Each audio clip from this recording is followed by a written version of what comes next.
2021 সালে নেটফ্লিক্সে মুক্তি পায় ইটালিয়ান হরর মুভি এ ক্লাসিক হরর স্টোরি। গাড়িতে কয়েকজন সাউথ ইটালি যাওয়ার পথে এমন এক প্রবলেমে পড়ে যেটা তাদের পৌঁছে দেয় মৃত্যু মুখে। কিন্তু সেখানে কি এমন হলো, তাদের মধ্যে কে কে বাঁচবে, এই নিয়ে মুভির গল্প। কিন্তু এর স্টোরি বাকি মুভির থেকে সম্পূর্ণ আলাদা এবং এন্ডিংয়ে রয়েছে মাথা ঘুরিয়ে দেওয়ার মতো টুইস্ট আর বেশ কিছু শেখার জিনিস। গল্পের শুরুতে একটা মেয়েকে দেখানো হয় রক্তাক্ত অবস্থায় পড়ে থাকতে। তাকে কোনো অজ্ঞাত কারণে বেঁধে রাখা হয়েছে। তখনই একজন কালো হুডেড পোশাক পরিহিত কেউ এসে হাতুড়ি দিয়ে তাকে নৃশংসভাবে মেরে ফেলে এবং এই পুরো ঘটনা বাইরে থেকে কেউ একজন ছোট্ট ফুটোর মাধ্যমে দেখছিল। এরপর সিন চেঞ্জ হয়ে দেখানো হয় এলিজাকে। সে এখন প্রেগনেন্ট হলেও মানসিকভাবে বাচ্চার জন্য প্রস্তুত নয়। তার উপর কনসাল্টিং অফিসের কাজে অ্যাব্রড ট্রাভেল করতে হয়। এই কারণে এলিজার মা ওর জন্য ডাক্তারের সাথে অ্যাপয়েন্টমেন্ট করিয়ে রাখে যাতে সে বাচ্চা অ্যাবর্শন করতে পারে। তাই মায়ের কাছে যাওয়ার জন্য এলিজা একটা গাড়ি শেয়ারে বুক করে, যার ওনার ছিল ফ্যাব্রিজিও। পরের দিন যাত্রাপথে এই ভ্যানে এলিসা ছাড়াও আরও কয়েকজন ছিল। তাদের মধ্যে এই কাপলের নাম সোফিয়া এবং মার্ক। এরা যাচ্ছে একটা ওয়েডিং পার্টি অ্যাটেন্ড করতে। সাথে রয়েছে একজন ডাক্তার যার নাম রিকার্ডো এবং তাদের প্রত্যেককে ভ্লগে ক্যাপচার করছিল ফ্যাব্রিজিও। তার ফ্রেন্ডস উইথ ফ্যাব্রিজিও নামের একটা ইউটিউব চ্যানেল আছে। যাত্রা শুরু হলে তাদের মধ্যে গল্প জমে ওঠে। সোফিয়া মোবাইলে একটা গেম খেলছিল যেখানে বিভিন্ন হরর মুভির সম্পর্কিত প্রশ্নের উত্তর দিতে হচ্ছিল। আচ্ছা, আপনাদের মধ্যে কজন এই মোবাইল স্ক্রিনে দেখানো প্রশ্নের উত্তর দিতে পারেন দেখি সেটা কমেন্ট করে জানান। তো কিছু দূর যাওয়ার পর ফ্যাব্রিজিও তাদের প্রত্যেককে বিয়ার অফার করে। এর মধ্যে মার্ক লোকাল নিউজ পেপার থেকে একটা খবরের ব্যাপারে পড়ে যেখানে সাউথ ইটালির এই অংশ থেকে মা ও মেয়ে নিখোঁজ হয়েছে। পুলিশ সন্দেহ করছে এই নিখোঁজের পিছনে কোনো মাফিয়ার হাত রয়েছে। পেপারে মেয়রের এই ব্যাপারে কয়েকটা স্টেটমেন্ট ছিল। আসলে সাউথ ইটালির এই এলাকা মাফিয়াদের জন্য দুর্নাম। এরই মধ্যে বিয়ার খাওয়ার পর হঠাৎ মাঝপথে এলিসার শরীর খারাপ হলে গাড়ি থামিয়ে জঙ্গলের ধারে বমি করতে যায়। ততক্ষণে রিকার্ডো কাউকে ফোন করে। তাকে দেখে মনে হচ্ছিল সে কোনো প্রবলেমে রয়েছে। তো যাই হোক, এইখানে মার্ক জেদ করে বলে সে গাড়ি চালাবে। ফ্যাব্রিজিও অনেক বারণ করা সত্ত্বেও তার জিদের কাছে হার মানে। এরপর গাড়ি দুরন্ত গতিতে ছুটতে শুরু করে। সময়ের কাঁটা ঘুরে সন্ধে নেমে আসলে গাড়ির হেডলাইট জ্বালিয়ে জঙ্গল পথে যাওয়ার সময় হঠাৎ রাস্তার মাঝে একটা মরা হরিণ দেখে চমকে গাড়ি ঘোরাতেই অ্যাক্সিডেন্ট হয়। এই ঘটনার পর কতক্ষণ কেটেছে কারোর মনে নেই। সকালে এলিসার জ্ঞান ফিরলে দেখে সবাই মার্ককে নিয়ে ভীষণ ব্যস্ত, কারণ তার পা ভেঙে গেছে। তারা প্রত্যেকে সাহায্যের জন্য কল করার চেষ্টা করলে দেখে ফোনে কারোর নেটওয়ার্ক নেই। ভালোভাবে দেখলে খেয়াল করে তারা এই মুহূর্তে প্রায় রোড থেকে কিছুটা দূরে রয়েছে। আশেপাশের পরিত্যক্ত জায়গা এবং জঙ্গল ছাড়া কিছুই নেই। সাহায্যের জন্য হেঁটে ভিতরের দিকে কিছুটা আসলে ফাঁকা মাঠের ঠিক মাঝখানে ত্রিভুজাকৃতি এক অদ্ভুত বাড়ি দেখতে পায়। বাড়ির সামনে গিয়ে চেক করলে কাউকেই দেখতে পায় না। সোফিয়া জানলা দিয়ে ভিতরটা দেখার চেষ্টা করলেও তেমন কাউকে নজরে পড়ে না। এর মধ্যে রিকার্ডো পুনরায় গাড়ি স্টার্ট করার চেষ্টা করলে কিছুতেই স্টার্ট নিতে চায় না। মার্কের বিশ্বাস হচ্ছিল না যে তারা জঙ্গলের মাঝে আটকে পড়েছে। পুরোটাই যেন কোনো হরর সিনেমার মতো মনে হচ্ছিল। তাকে এই রকম করতে দেখে রিকার্ডো প্রচণ্ড রেগে যায়। তাই সে ফ্যাব্রিজিওকে নিয়ে রোড খুঁজতে বেরিয়ে পড়ে। এর মাঝে ভ্যানে বসে থাকা সোফিয়া এলিসার সাথে গল্প করে সময় কাটাচ্ছিল। তাদের কথাবার্তার মাধ্যমে জানতে পারা যায় সোফিয়া অলংকার ডিজাইনিং এর কাজ করে। এদিকে জঙ্গল পথে হঠাৎ ফ্যাব্রিজিওরা দাঁড়িয়ে পড়ে। দেখে সামনে তিনটে বিশালাকায় কাকতাড়ুয়ার মতো কিছু একটা ঝুলছে। সেটার উপর লাল কাপড় পরানো এবং সামনে রাখা রয়েছে শুয়োরের কাটা মাথা। দেখে শরীরটা কেঁপে ওঠে, যেন এখানে ভয়ানক ব্ল্যাক ম্যাজিক করা হয়েছে বা হবে। ফ্যাব্রিজিও বলে আমাদের এক মুহূর্ত দেরি না করে এখান থেকে চলে যাওয়া উচিত, কারণ শুয়োরের মাথায় লাগানো রক্ত দেখে মনে হচ্ছে সেগুলো তাজা। তাই ওরা না ঘাঁটিয়ে ওখান থেকে চলে যায়। অন্যদিকে এলিসা বাড়ির দিকে দেখলে হঠাৎ খেয়াল করে দরজা খোলা, অর্থাৎ এখানে নিশ্চয়ই কেউ এসছে। সে কাউকে না বলে একাই বাড়ির মধ্যে প্রবেশ করলে দেখে দেওয়ালে অদ্ভুত সব ছবি লাগানো। তখনই পাশের দরজা বন্ধ হওয়ার আওয়াজ আসলে সেখানে ঢুকলে দেখে একাধিক মোমবাতি জ্বলছে এবং দেওয়ালে তিনটে অদ্ভুত মানুষ বা ডিমনের ছবি লাগানো, যার মধ্যে একজনের চোখ, দ্বিতীয় জনের কান এবং তৃতীয় জনের মুখ নেই। এরা তিনজন কোনো এক পক্ষীরাজ ঘোড়ার উপর বসে রয়েছে। এদের নাম অস্ট্রো, মাস্তোসো এবং কার্গানোসো। বলা হয় অনেক প্রাচীন যুগে যখন মানুষরা দুর্ভিক্ষের কারণে মারা যাচ্ছিল, তখন এই তিন ভাই পৃথিবীতে আসে। এদের দৈব বা ডেইটি বলা যেতে পারে। তো ওরা পৃথিবীতে এসে মানুষদের দুর্ভিক্ষ থেকে রক্ষা করে, কিন্তু একটা শর্তে, যে তাদের উদ্দেশ্যে কাউকে বলি দিতে হবে।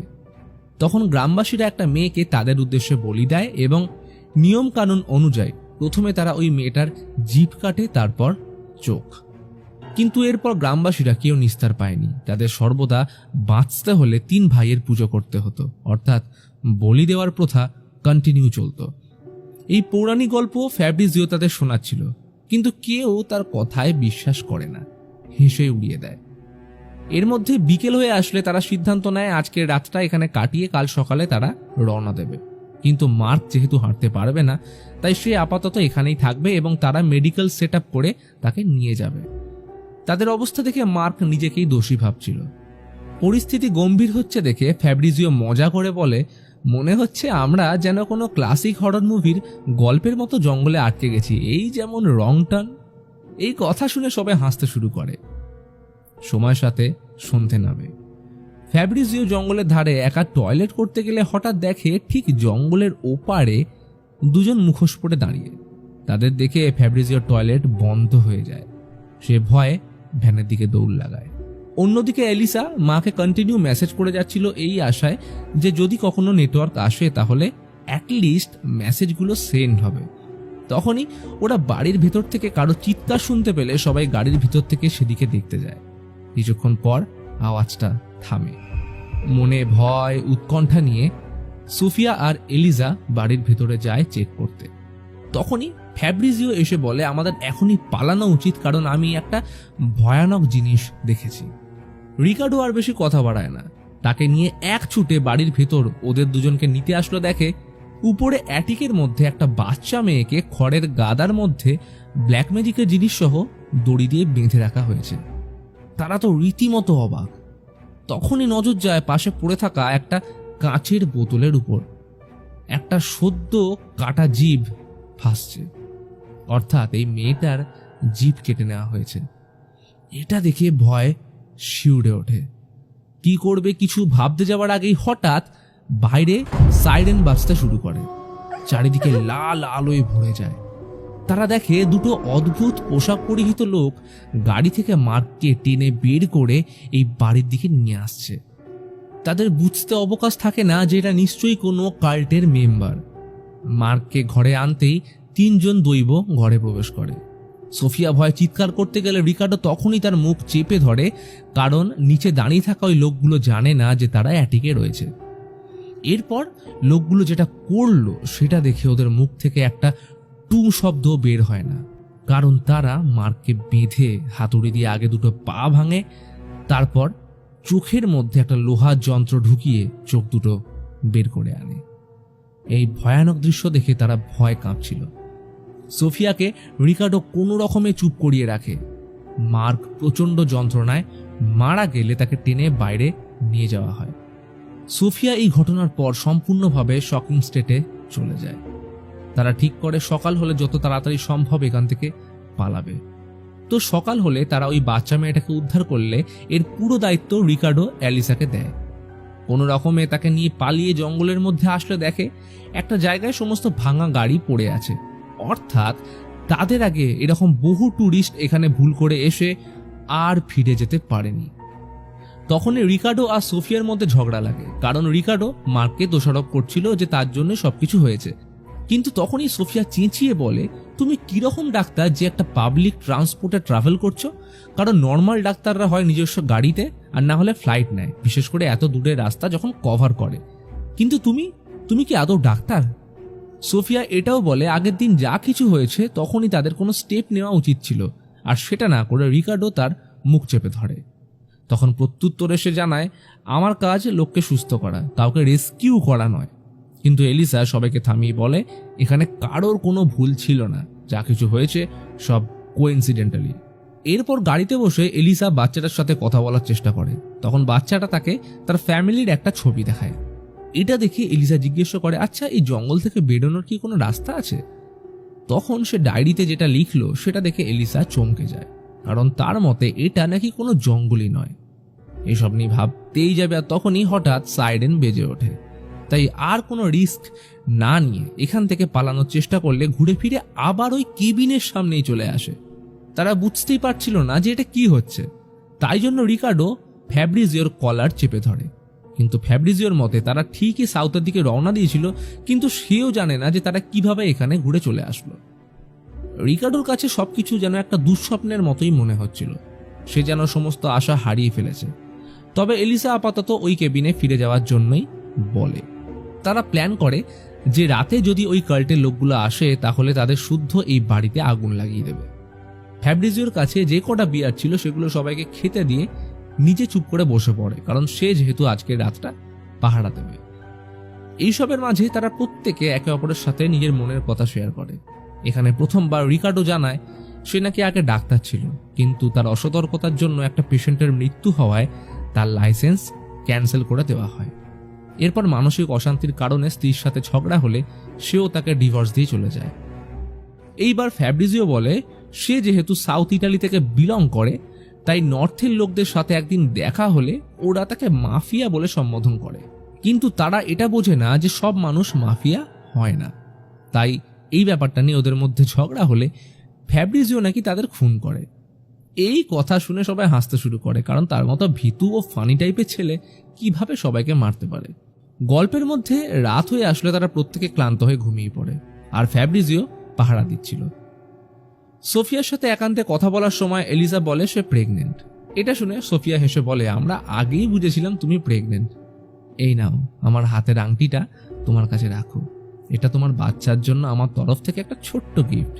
সত্যি কখনো কখনো অচেনা মানুষরাই চেনাদের থেকেও আপন হয়ে যায়। তো এরপর তারা কখন ঘুমিয়ে পড়ে কারোর খেয়াল নেই। হঠাৎ ঘুম ভাঙে সাইরেনের আওয়াজ শুনে। এলিসা খেয়াল করে আশেপাশে কেউ নেই। তখনই বাইরে আসলো, দেখে সামনে জঙ্গলের মধ্যে অদ্ভুত মুখোশ পরে বেশ কয়েকজন একটা বড় কাকতাড়ুয়াকে ঘিরে দাঁড়িয়ে আছে, এবং সেখানে বাঁধা রয়েছে সোফিয়া এবং রিকার্ডো। এই ভয়ানক দৃশ্য দেখে আঁতকে উঠলে পিছন থেকে ফ্যাব্রিজিও এলিজার মুখ টিপে ভিতরে ঢুকিয়ে দরজায় চোখ রেখে সমস্ত ঘটনা দেখতে থাকে। সেখানে বাচ্চাটাকেও বেঁধে রাখা হয়েছিল। তারা ওই কাঁচের শিশির মধ্যে জিপটা দেখাতে সবাই একটা অদ্ভুত আওয়াজ করতে শুরু করে। এরপর ওই দুজন ডেইটি সোফিয়া এবং রিকার্ডো জিপ ও চোখ কেটে সামনে রাখা কাকতাড়ুয়ার মধ্যে লাগিয়ে দেয়। এটা দেখা মাত্র সেখানে উপস্থিত প্রত্যেকে তাদের গলায় ঝুলানো ঘন্টা বাজাতে শুরু করে। এরপর সোফিয়া আর রিকার্ডোর গলা কেটে মেরে ফেলা হয়। এই ভয়ানক দৃশ্য দেখে এলিসা প্রচন্ড ট্রমাটাইজ হয়ে যায়। ফ্যাব্রিজিও তাকে সামলায়। তখনই এলিসার নজর পড়ে সামনের বিয়ারের বোতলটার উপর। খেয়াল আসে তারা সাইরেন বাজার সময় উঠতে পারেনি ঠিকই, কিন্তু ফ্যাব্রিজিও তো জেগেছিল। তাহলে ও কেন সবাইকে ডাকলো না? আর সব থেকে বড় কথা, যতবারও সবাইকে বিয়ার অফার করেছে ততবারই কিন্তু নিজে একবারও খায়নি। তখনই এলিসা ওকে জিজ্ঞেস করে এখানে কি হচ্ছে, এরা কারা? ফ্যাব্রিজিও বলে আমি কিচ্ছু জানি না, আমরা দুজনেই একমাত্র বেঁচে আছি। এই বলে তাকে জড়িয়ে ধরতেই এলিসা ফ্যাব্রিজিওর কানের কাছে কোনো মেয়ের ভয়েস শুনতে পায়। সে বলছে ওকে হরিণটার কাছে নিয়ে যাও। তখনই এলিসা ফ্যাব্রিজিওর কান থেকে ইয়ারপিসটা খুলতেই বুঝে যায় সবটাই ছিল ফ্যাব্রিজিওর সেটআপ। শুরু থেকে সে এদের বিয়ারের মধ্যে ঘুমের ওষুধ মিশিয়ে খাইয়ে আসছিল। এলিসা মেয়েটাকে জিজ্ঞেস করে তুমি কে, কি চাও তোমরা? ফ্যাব্রিজিও ওটা ফেরত চাইলে এলিসা দিতে রাজি না হলে প্রচন্ড রেগে চিৎকার করে তাকে গালি দিয়ে বলে তুমি সবকিছু নষ্ট করে দিলে। তখনই দেওয়ালে টাঙানো হরিণটা সামনে গিয়ে বলে একে নিয়ে যাও। কথাটা শেষ হতেই দুজন ঢুকে এলিসাকে ওদের সাথে নিয়ে যায়। এরপর জ্ঞান ফেরে খাবার টেবিলে। এলিসাকে চেয়ারের সাথে বেঁধে রাখা হয়েছে এবং হাতের মধ্যে পেরেক ঢোকানো। তার সামনে কয়েকজন লোক খাবার টেবিলে বসে আছে এবং অপর প্রান্তে রয়েছে এই শহরের মেয়র, যার ছবি ওই নিউজ পেপারে দেখেছিল।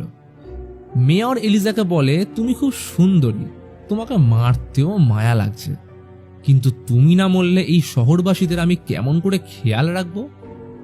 এলিজা এই কথা শুনতে কাঁদতে শুরু করে, আর সেখানে উপস্থিত প্রত্যেকটা লোক এলিজাকে নকল করছিল। অর্থাৎ এখানে বসে থাকা তার মতো প্রতিটা সাধারণ মানুষের মন থেকে যেন ইমোশন জিনিসটাই বেরিয়ে গেছে। তখনই মেয়র তাদের হাসি থামিয়ে লাঞ্চ এনজয় করতে বলে সেখান থেকে বেরিয়ে যায়।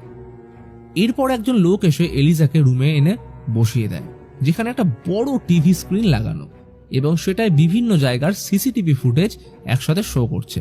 অর্থাৎ এটা কন্ট্রোল রুম। আসলে শুরু থেকেই এরা এলিজাদের প্রতিটা মেম্বারকে নজরে রেখেছিল।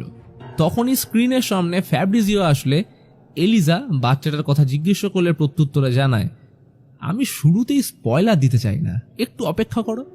এলিজা চেঁচিয়ে বলে, তুমি কি মানুষদের এইভাবেই টর্চার করে তাদের ভিডিও ক্যাপচার করতে ভালোবাসো? ফ্যাব্রিজিও হেসে বলে, আরে এটা তো হরর মুভি, এখানে তো এইরকমই হয়। এটা শুনে এলিজা অট্টহাসিতে ফেটে পড়ে। সে বলে, তাহলে শেষ পর্যন্ত আমি একটা লুজারের সিনেমায় অ্যাক্টিং করে মারা যাব, যেখানে অস্ট্রো, মাস্তোসো এবং কার্কাগনোসো নামে 3টে জোকার রয়েছে? এটা শুনতে ফ্যাব্রিজিও এক প্রকার ক্ষেপে গিয়ে বলে, ইতিহাস কতটুকু জানো? 1412 সালের ওহিও শহরে 3 ভাই গার্ড উগনা নামের মাফিয়া দলের সূচনা করে। এদের ক্ষমতা এতটাই সুদূর প্রসারী ছিল যে স্প্যানিশ পলিটিক্যাল পার্টিকে নড়ানোর জন্য যথেষ্ট ছিল। আর এই 3 জনকেই আমি আমার মুভির জগতে ফ্রেডি, জেসন ও লেদারফেসের মতো cult classic horror movie character বানাবো। আচ্ছা, তোমরা আশা করি বুঝতে পারছো এই ফ্রেডি, জেসন ও লেদারফেস কারা। যদি না বুঝে থাকো তাহলে বলি, এরা 3 জন হরর মুভি ইন্ডাস্ট্রির সাইকো খুনি। Freddy from a nightmare on Elm street, যার ভিডিও তোমরা কমেন্টে পেয়ে যাবে। এছাড়াও রয়েছে Jason from Friday the 13th এবং লেদারফেস ফ্রম চেনস ম্যাসাকার সিরিজ। তো ফ্যাব্রিজিও রেগে বলে, আমি যদি এখন ইউএস থাকতাম তাহলে মুভি ক্রিয়েটার হিসেবে যথাযোগ্য সম্মান পেতাম। তখনই এলিজা বলে, তোমার মতো লোক কোনোদিনও কিছু পাবে না, কারণ তুমি যেগুলো বানাতে চাইছো সেগুলো প্রত্যেকটা কার্বন কপি, তার মধ্যে আসল বলে কিছুই নেই। তখনই ফ্যাব্রিজিও যেটা বলল সেটা রীতিমতো এলিজা সহ আমাদের সকলের সামনে এক বাস্তবতা তুলে ধরে। ফ্যাব্রিজিও বলে, তোমরা সিনেমায় কি দেখতে পছন্দ করো, যেখানে কোনো একটা ছেলে তার ফ্ল্যাটের বন্ধুকে মারছে, মা নিজের ছেলের গলা টিপে মারছে, কোনো হাজব্যান্ড তার ওয়াইফকে খুন করছে। তোমরা আলটিমেটলি কাউকে না কাউকে মরতেই দেখতে চাও, যেটা তোমাদের কাছে এন্টারটেনমেন্ট। আর এই জিনিসগুলো তোমাদের ব্রেনের ডোপামিন ক্ষরণ করিয়ে বারবার দেখতে বাধ্য করাচ্ছে। তাই জন্য রং টার্ন বা স সিরিজ আজ হিট হয়েছে। আসল কথা, তোমরা কোনো গল্পের ভিতরের আসল ফিলোসফি বোঝার চেষ্টাই করো না, বরং তোমরা পছন্দ করো মাথা না খাটিয়ে কোনো মুভি উপর থেকে দেখে জাস্ট এন্টারটেন হতে। যার কারণে হন্টিং রিয়েলম চ্যানেলে রাসুকের মতো মুভির গল্প এত ভিউ পায়, কিন্তু পারফেক্ট ব্লু, ন্যানি, সাইকোর মতো সাইকোলজি বা লাইফ সেন্ট্রিক গল্পগুলো ভিউ পায় না। তাই দর্শক যেটা দেখতে পছন্দ করছে সেটাই তো আমি বানাবো, তাই না? যার কারণে আমি এই মুভি শুট করার প্ল্যান করলে শুরু থেকেই তোমাদের আমার জালে ফাঁসাই, যেখানে প্রতিটা মুহূর্তে কোনো ফেক জিনিস নয় বরং সত্যিকারের মৃত্যু দেখানো হবে। আর এইভাবেই আমার মুভি হিট করাবো। কথাটা শেষ করতেই ফ্যাব্রিজিও অফলাইন হয়ে যায়। তার বলে যাওয়া প্রতিটা কথা এলিজার মনের মধ্যে তীরের মতো বিদ্ধ হয়, কিন্তু তখনই বুঝতে পারে নিজেকে বাঁচাতে হলে এখান থেকে যেমন করে হোক বেরোতে হবে। তাই দাঁতে দাঁত চেপে হাতে লাগানো পেরেকগুলো উপরে বের করে। বাইরে আসলে দেখে চারিদিকে মুভির সেটআপ সাজানো, আর পাশেই ঝুলানো সেই বাচ্চা মেয়েটার ফ্রক। এলিসা পাশের কেবিনটায় ঢুকে সে 3 জন ডেইটির মাস্ক ঝুলানো দেখে এবং তাদের সামনে লাগানো ছিল একটা ক্যামেরা। এইগুলো দেখে রাগে তার মাথা জ্বলতে শুরু করে। যে মেয়েটার জন্য সে নিজের প্রাণের ঝুঁকি নিয়েছিল সেটাও কিনা ফেক। এরপর আমরা ফ্যাব্রিজিওকে সেই বাচ্চা মেয়েটার সাথে পরের শট কি হবে সেটা নিয়ে গল্প করতে দেখি। আসলে তার কোনো জিভ ছিঁড়ে নেওয়া হয়নি, বরং সে একদম সুস্থ আছে। ফ্যাব্রিজিও বলে টিমের বাকি মেম্বাররা ওই বাড়িতে তাদের জন্য ওয়েট করছে, যেখানে এলিজাকে মেরে বাকি মুভিটা শেষ করব। কিন্তু এরই মাঝে এলিসা লুকিয়ে বাইরে থেকে সব দেখে নেয়। বাচ্চাটা ফ্রক পরে শুটিং কন্টিনিউ করতে বাইরে আসতেই দেখে এলিজা ডেইটির মাস্ক পরে হাতে একটা বন্দুক নিয়ে দাঁড়িয়ে। সে দ্বিতীয় কিছু না ভেবে তখনই শুট করে। ছিটকে গিয়ে পড়ে বাচ্চাটার দেহ। এই কাণ্ড দেখে ফ্যাব্রিজিও বেরিয়ে আসলে এলিজা ওর পায়ে গুলি করে। এরপর এলিজা সামনে ট্রাইপডে ক্যামেরা লাগিয়ে শুটিং অন করে ফ্যাব্রিজিওর মুখে গুলি করে মুন্ডু উড়িয়ে দেয়। এরপর এলিজা চুপচাপ এসে ক্যামেরা অফ করে হাতে বন্দুক নিয়ে জঙ্গল পথে পাড়ি দেয়। আর তখনই একটা আওয়াজ শুনে বন্দুক তুলে তাকাতেই দেখে একটা বাচ্চা খালি গায়ে দাঁড়িয়ে। বাচ্চাটা তাকে দেখা মাত্রই সামনের ভাঙা জাল টপকে পালিয়ে যায়। এলিসা ওখানে এসে দেখে সামনে মিলিটারি এরিয়ার সাইনবোর্ড লাগানো। ওটা টপকে বাইরে এসে কিছুটা হাঁটলে দেখে সামনে সমুদ্র এবং সেখানে সবাই যে যার মতো পার্টি করছে। তখনই ফোন চেক করলে দেখে তার মায়ের কাছে সবকটা মেসেজ চলে গেছে, অর্থাৎ এইখানে নেটওয়ার্ক আছে। কিন্তু এলিজা এখন ক্লান্ত। এই কটা দিন কিছু না খেয়ে সে বিধ্বস্ত, তার উপর সারা শরীরে গভীর ক্ষত, সেখান থেকে পড়ছে রক্ত। কিন্তু সেখানে উপস্থিত কেউ তাকে একবারও সাহায্য করতে এগিয়ে আসে না, বরং তারা প্রত্যেকে মোবাইল বের করে ভিডিও করতে শুরু করে। কেউ আবার ইনস্টাগ্রাম ও ফেসবুকে লাইভ হয়ে যায়। সে কাউকে কিছু না বলে সোজা সমুদ্রের জলে নেমে যায় এবং নিজের শরীরের রক্ত ধুয়ে পেটটা আঁকড়ে ধরে, কারণ সে নিজের বাচ্চাকে পৃথিবীতে আনবে, অ্যাবর্শন করবে না এবং তাকে একজন প্রকৃত মানুষ তৈরি করবে। আর এই ঘটনার সাথে মুভি এখানেই শেষ হয়। কিন্তু এই গল্পে একটা পোস্ট ক্রেডিট সিন রয়েছে, যেখানে আমরা দেখি সোশ্যাল মিডিয়ার একটা গ্রুপে ফ্যাব্রিজিওর মুভি এ ক্লাসিক হরর স্টোরি নিয়ে ডিসকাস চলছে, যেখানে তারা বিভিন্ন কমেন্ট করছে। কারোর মতে মুভিটা খারাপ, কেউ বলছে মৃত্যুগুলোকে আরও টেরিফিক ভাবে দেখালে ভালো হতো, সাথে সোফিয়া ও মার্কের মধ্যে কিছু আপত্তিজনক সিন থাকলে জমে যেত। আবার কারোর মতে এলিসার মরা উচিত ছিল, অর্থাৎ তাদের দরকার অনলি এন্টারটেনমেন্ট।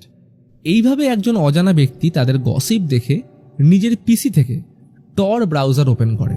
এইবার যারা জানো না তাদের বলে রাখি, টর ব্রাউজার রিয়েল লাইফে এক্সিস্ট করে, যেটা গুগল ক্রোমের মতোই তোমরা ব্যবহার করতে পারো। কিন্তু এই ক্ষেত্রে টর ব্যবহার করা হয় ডার্ক ওয়েব বা ডিপ ওয়েবের জন্য, যেখানে বিভিন্ন ইল্লিগাল কাজ করা হয়, আর সেখানে কি কি হয় সেটা তোমরা ভাবতেও পারবে না। তো যাই হোক, লোকটা টর ব্রাউজারের মাধ্যমে ব্লাডফ্লিক্স নামের ওটিটি প্ল্যাটফর্মে গিয়ে মুভিটা পুরো না দেখে জাস্ট এলিজা যখন ফ্যাব্রিজিওকে মারছে ওইটুকু সিন দেখে একটা ডিসলাইক মেরে দেয়, যেটার মাধ্যমে আমাদের ডাইরেক্টর বুঝিয়েছেন আমাদের মধ্যে এমনও কিছু দর্শক থাকে যারা পুরো মুভি না দেখে না বুঝে জাস্ট ডিসলাইক করে দেয়। তারা এইরকম মুভি দেখতে পছন্দ করে বলে কিন্তু মুভিটা দেখছে না, বরং পাবলিক যেটা দেখছে সেই স্রোতে গা ভাসাতে আসে। তারা বোঝার চেষ্টাও করে না যে মুভি মেকাররা তাদের নিজের কতটা সময়, অর্থ এবং ক্রিয়েটিভিটি সেখানে প্রদান করেছেন। আবার অবশ্যই কোনো মুভি সবার ভালো না লাগতেই পারে, কিন্তু পুরোটা না দেখে তাকে যাচাই করা সেটা কি সত্যি ঠিক কাজ? তো এই পর্যন্ত যারা দেখলে তারা বিচার করো এই ভিডিওটা ভালো লাগলো নাকি খারাপ। আর যদি ভালো লাগে তাহলে অবশ্যই একটা লাইক করে দিও। আর যারা চ্যানেলে প্রথমবার আসছো তারা হরর মুভির জন্য সাবস্ক্রাইব বাটনটা টিপে দিও। এইবার এই নাইটমেয়ার অন এলএম স্ট্রিটের জেসনের গল্প জানতে হলে বাঁদিকের ভিডিও, এবং জে পপ গ্রুপের একটা মেয়ে গান ছেড়ে অ্যাক্টিং করতে আসলে তার সাথে কি কি অদ্ভুত জিনিস ঘটলো সেটা জানতে হলে ডান দিকের ভিডিওতে ক্লিক করুন।